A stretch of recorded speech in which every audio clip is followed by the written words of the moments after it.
Good morning guys.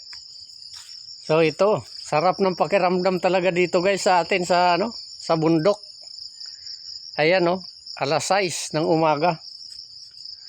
Ayan ang ating kubo. Oh. Ayan guys. Pauwi tayo ngayon. Kaya kahapon binidyo natin to, kumuha tayo ng mga gabi diyan. Nandito lang nagsitubo. Ngayon magang maaga kukuha tayo ng mga talbos ng kamuting kahoy. Kasi uwi na tayo. Uwi na tayo sa Taguig guys. Ayan. Grabing sukal na. Pero puro kamuting kahoy na ito guys, paikot. So babawasan natin ng mga talbos. Mag-uuwi tayo. At makapag-gulay-gulay tayo doon.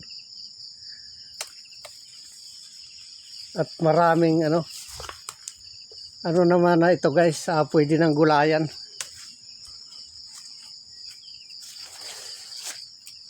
Bawasan natin yung talbos niya.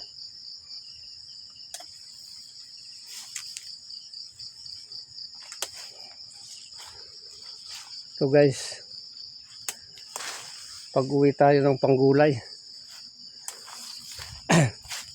Matataas guys yung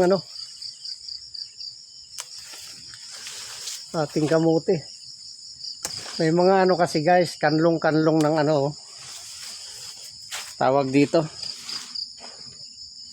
Nakakanlungan ng mga saging.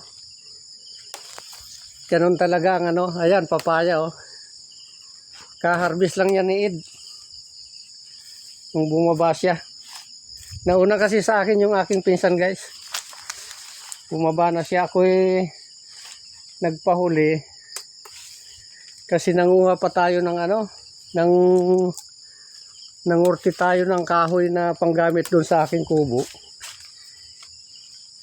Kasi guys, itong tinutuluyan ko ditong kubo, isa sa pinsan ko ito Kaya doon sa aking lote, kukuha tayo ng doon.